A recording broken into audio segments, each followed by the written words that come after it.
Olá a todos, eu sou a Mariana Godoy e nós estamos juntos no Abrafarma Talks, um canal criado exclusivamente para destacar os avanços e a importância do varejo farmacêutico nacional. São 30 anos de história da Abrafarma e do setor, que nós estamos revisitando em uma série de entrevistas com personalidades, empresários e formadores de opinião.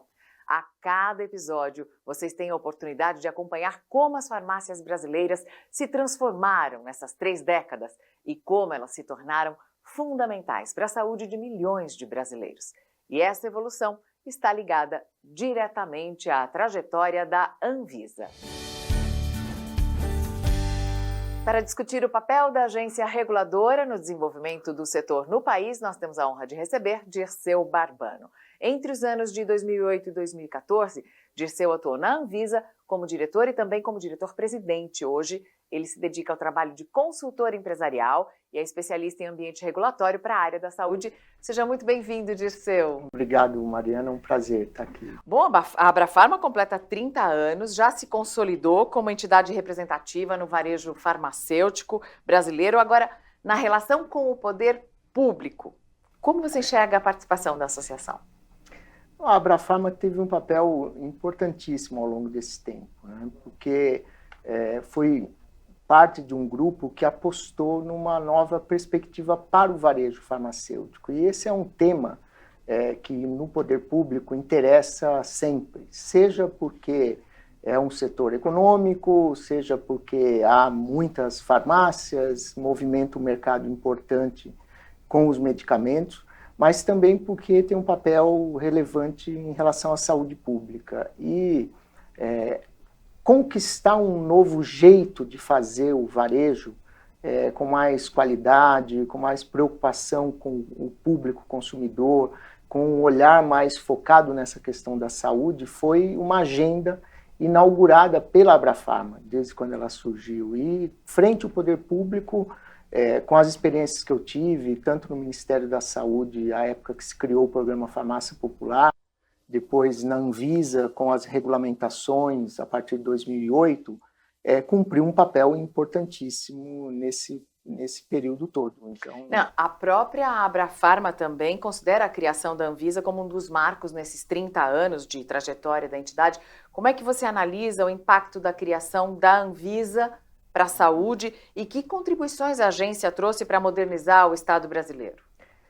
Acho que só agora, no meio dessa pandemia, é que as pessoas conseguiram entender um pouco o que significa a Anvisa. Foi ótimo para a função, que né? nós todos brasileiros pudéssemos perceber a importância de ter um órgão técnico preocupado com a nossa vida e focado em fazer bem o que lhe cabe. Ela faz muitas coisas, não mexe apenas com medicamento, não regula apenas medicamentos. Quais são as atribuições da Anvisa? Olha, então, além de medicamentos, a Anvisa regula medicamentos, é uma parte, aí tem os equipamentos médicos, material médico, cosméticos, os produtos de limpeza saneantes, os produtos agrotóxicos, regula tabaco, toda a parte de laboratórios, de análises clínicas, a parte de bancos de sangue. É bem equivalente ao FDA americano? Tem mais atribuições do que o FDA. O FDA ele trabalha com equipamentos médicos, medicamentos, alimentos e agora tabaco. A Anvisa cuida, inclusive, do controle de portos, aeroportos e fronteiras, o controle de viajantes, o controle de material que é importado. Então, é uma agência que assumiu um papel bastante grande desde a sua criação. É uma agência grande, tem 3.000 funcionários, grande parte deles em Brasília, a outra parte nesses postos de controle de aeroportos, portos e fronteiras, mas teve um papel muito relevante na área de medicamentos, fundamentalmente. A Anvisa foi criada num momento de crise, Quando foi criada a Anvisa? 1999. Tá. Naquele momento, e todos nós nos lembramos, pelo menos nós não tão jovens, dos medicamentos de farinha, das pílulas que não funcionavam, os medicamentos para câncer que eram feitos de farinha de trigo. E havia uma crise instalada de credibilidade das pessoas nos produtos que eram consumidos aqui no Brasil. E foram feitos 3 movimentos importantes. Criou-se a Anvisa, criaram-se os medicamentos genéricos, e foram dadas as condições para que a Anvisa, de fato, implementasse uma mudança bastante grande nesse mercado. E a Abrafarma foi parceira nesse momento, né? Foi, porque naquele momento a Abrafarma ainda era uma jovem entidade, as empresas associadas à Abrafarma ainda se reconheciam como grandes grupos econômicos, não havia essa dimensão que nós temos hoje, são empresas que se consolidaram ao longo do tempo, que ganharam espaço no mercado, mas espaço de credibilidade junto ao consumidor. Então, houve um processo comum de crescimento com a chegada da Anvisa, a mudança do mercado, o parque industrial farmacêutico no Brasil, Mariana, mudou muito. Se nós visitássemos empresas antes da Anvisa, hoje o Brasil tem um dos parques de produção de medicamentos mais modernos do mundo. E, obviamente, que aquela entidade que congrega as empresas que fazem com que grande parte desses medicamentos cheguem ao consumidor, ela sempre esteve num papel de protagonista, fazendo a interlocução qualificada com os órgãos públicos, com as autoridades públicas a respeito desse tema. Como é que era a agência quando você assumiu e como ela estava depois de 6 anos, quando você saiu? A minha época na Anvisa serviu para que a gente consolidasse algumas coisas. Uma delas era acabar de conformar o quadro de pessoal. Eram 3 mil funcionários, muitos vieram de órgãos do governo passado, mas nós fizemos concursos públicos e tinha que capacitar as pessoas, e esse foi um processo de muito investimento. Uma outra coisa importante era fazer justamente com que a Anvisa se abrisse mais para o diálogo com a sociedade, com os setores econômicos que ela regula. A gente sempre dizia, sem setor econômico não há motivo para ter o regulador. Então, nós vivemos aqui por conta do setor econômico e houve uma grande abertura para o diálogo. E um terceiro ponto relevante foi que a Anvisa era uma agência nacional e nós fizemos um esforço muito grande para que ela se colocasse no mesmo patamar das principais agências americana, europeia, japonesa, canadense, e hoje ela ocupa esse espaço. E foi na sua época, à frente da direção da Anvisa, que nós testemunhamos algumas discussões bastante quentes relacionadas a temas, por exemplo, como a venda de outros produtos nas farmácias. Essa discussão, gente, chegou até o STF, que no final liberou a venda de conveniência nesses estabelecimentos. Então foi nessa época que os MIPs, os medicamentos isentos de prescrição, que tinham sido proibidos de ser vendidos e expostos naquelas gôndolas das farmácias, foram liberados novamente. Como é que foi lidar com esses conflitos? Então havia um conflito que não era da Anvisa com o setor, havia um conflito no varejo. Já naquele momento, haviam forças que entendiam que as farmácias tinham que ser mais estabelecimento de saúde e que, portanto, tinham que ter mais cara de estabelecimento de saúde. E esses produtos poderiam comprometer a visibilidade dessa parte dos serviços, etc. E uma outra área da sociedade que entendia que não, que nós tínhamos que ter um modelo de farmácias aqui no Brasil mais parecido com o modelo americano, né? Na Anvisa também tinha um pouco essa divisão, tinha pessoas que gostavam mais de um modelo, pessoas que acreditavam mais no outro. E era esse o debate que existia, não era uma questão eminentemente econômica ou meramente econômica, era realmente de modelo. A Abrafarma entendia, e hoje isso está muito bem consolidado, que uma coisa não concorreria com a outra.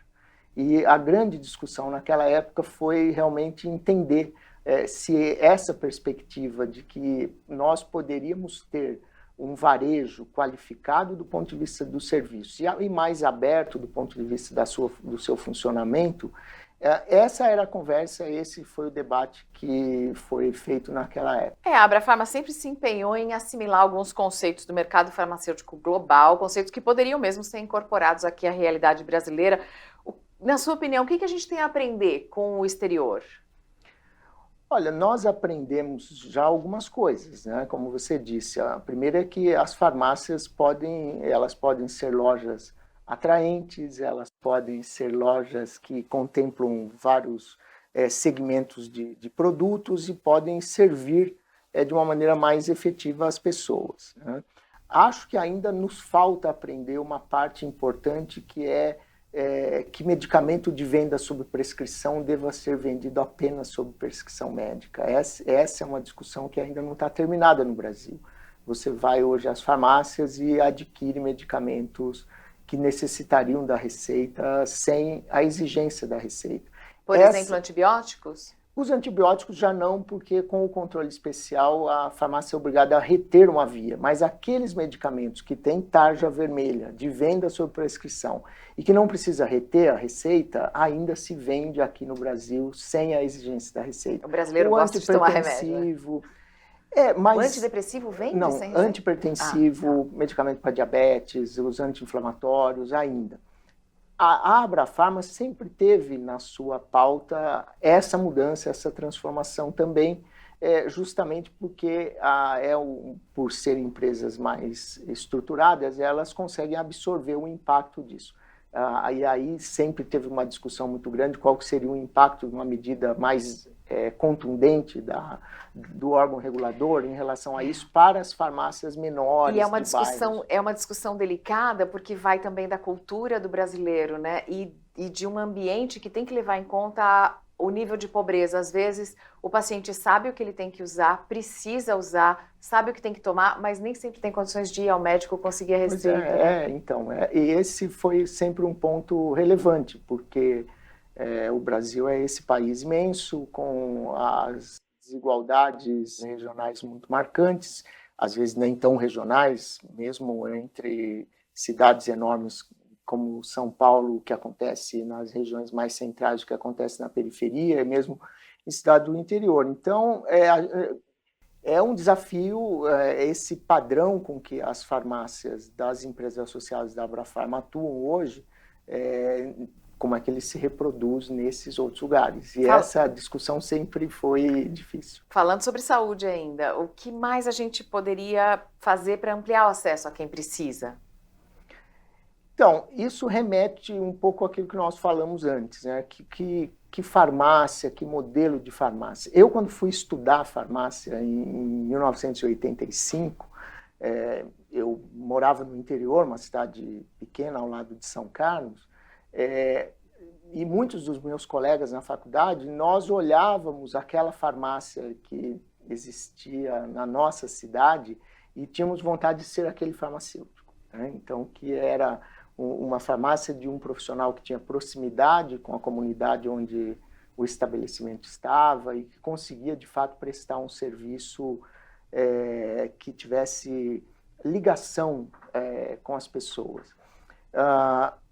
Hoje, o que tem sido mostrado é que essa nova farmácia que acolhe o consultório farmacêutico, que pode aplicar vacina, que pode fazer monitoramento de alguns parâmetros bioquímicos, hematológicos, que ela consegue, claro, de um jeito diferente, mas resgatar um pouco daquilo que nós víamos no passado.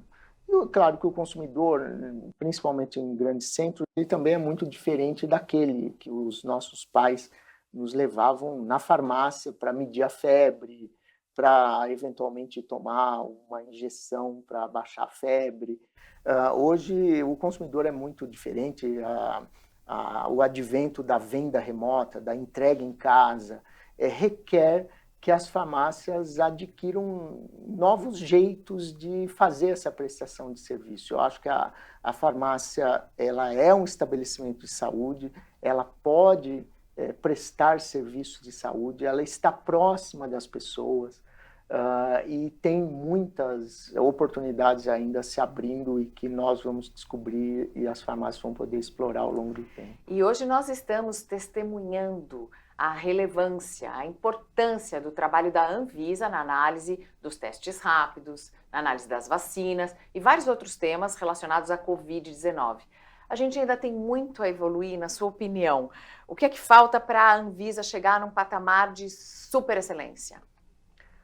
Olha, as agências reguladoras todas ao redor do mundo foram desafiadas agora, nesse período, né? Porque Se tem algo que os reguladores não gostam, Mariana, é de conviver com incertezas. Porque nada melhor do que você aprovar um medicamento que você já sabe tudo sobre ele, que você coloca no mercado e não há mais nada a que se descobrir, né? A pandemia fez com que todas as agências experimentassem incertezas. Eu autorizo uma vacina, mas eu ainda não sei exatamente por quanto tempo vai durar a imunidade, eu não sei exatamente quais são os eventos adversos que podem aparecer, ou mesmo medicamentos para tratar Covid que ainda não se sabe exatamente tudo sobre ele. Então, o que na verdade vai ser imposto daqui para frente pela humanidade e aqui no Brasil para a Anvisa é o desafio de quais são as incertezas que a agência pode assumir, como assumiu agora, para tornar a vida do cidadão, a vida das empresas um pouco mais simples. Esse cálculo do risco. Esse cálculo do risco, onde eu coloco a régua e como eu me comporto, principalmente analisando a perspectiva do risco frente aos benefícios que cada uma das coisas podem causar. Um exemplo disso hoje é a história da telesaúde, que está em debate.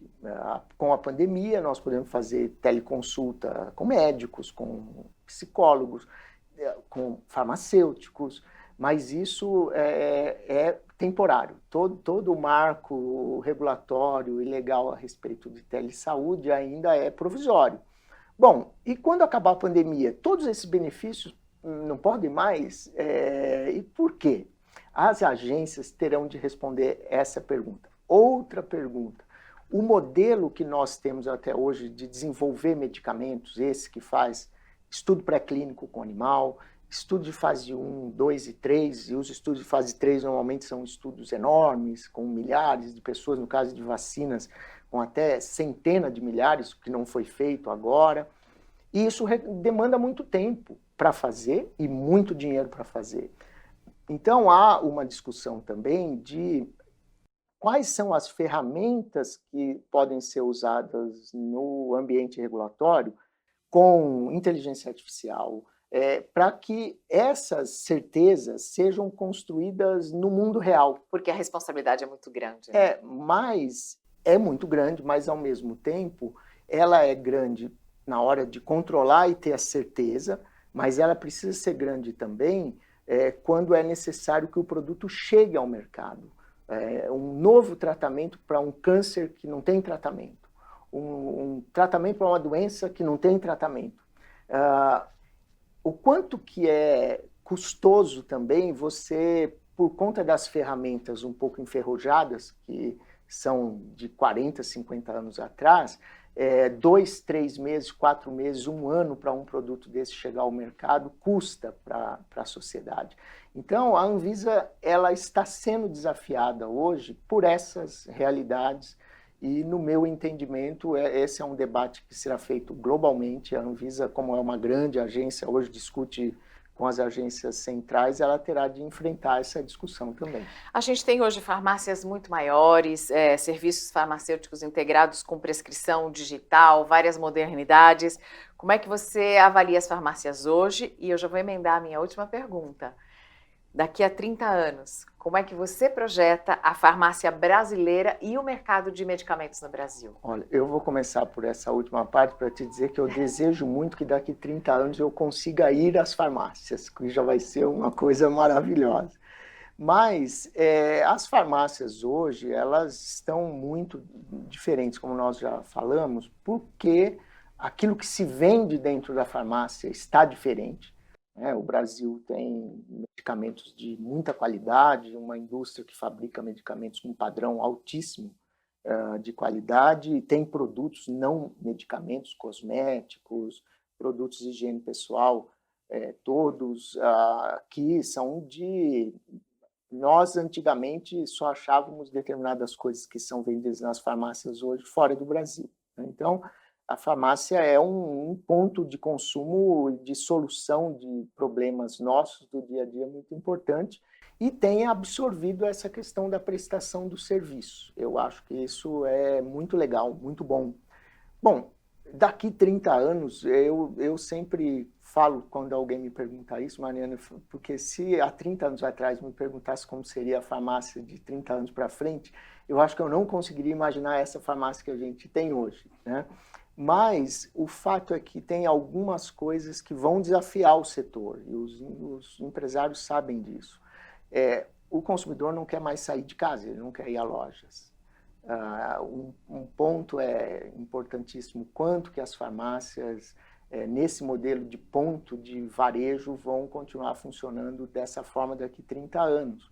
Né? Porque nós vemos aí grandes empresas de marketplace iniciando a comercialização de medicamentos. E vai haver um debate muito grande até que ponto que eu consigo segurar isso ou não, e o peso que o consumidor que não quer, na medida do possível, se deslocar para nenhum lugar que não seja absolutamente necessário, não só pela pandemia, mas porque tem mudado o perfil, então esse consumidor também vai ter peso. As farmácias vão sofrer uma consequência daí. Uma outra consequência que eu vejo é essa questão do remoto. Né? Bom, se eu puder me consultar com o meu cardiologista pela telemedicina, poder fazer o exame, e ele poder fazer uma prescrição eletrônica do seu consultório, e eu poder receber um medicamento em casa já separadinho, o que eu vou tomar às 7 da manhã, o que eu vou tomar às 10 da noite, como algumas farmácias têm feito, isso vai gerar uma mudança ainda mais acentuada no perfil do consumidor.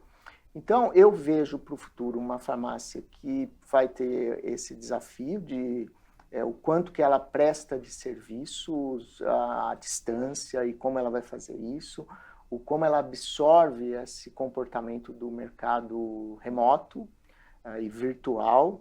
E uma outra questão que é fundamental, né? Nessa prestação de serviço que ela inaugurou agora, que é muito diferente do que era há 30 anos na qualidade, mas resgata um pouco do que tinha há 30 anos atrás, do farmacêutico da pequena cidade, como eu disse, qual tipo de comportamento ela precisará desenvolver para que o consumidor busque os serviços na farmácia. Vai ter de aumentar muito essa competência para oferecer um serviço que atraia e que diga, eu quero essa é a minha farmácia, é dessa que eu gosto, não é da outra. Nós vamos fazer um Abrafarma Talks daqui a 30 anos para tirar tudo isso a limpo. Dirceu Barbano, muito obrigada pela sua participação, você certamente nos ajudou a entender muito sobre esses últimos 30 anos e a dar uma projeção para o futuro. Então, ótimo, e eu espero estar aqui com você daqui a 30 anos para discutir se nós acertamos ou não. Farmácias no ambiente virtual, 30 anos, será assim o futuro? Para ficar por dentro de tudo e não perder nenhum capítulo do Abrafarma Talks, inscreva-se no nosso canal, deixe o seu like e assine as notificações. A gente se vê no próximo Abrafarma Talks. Espero você!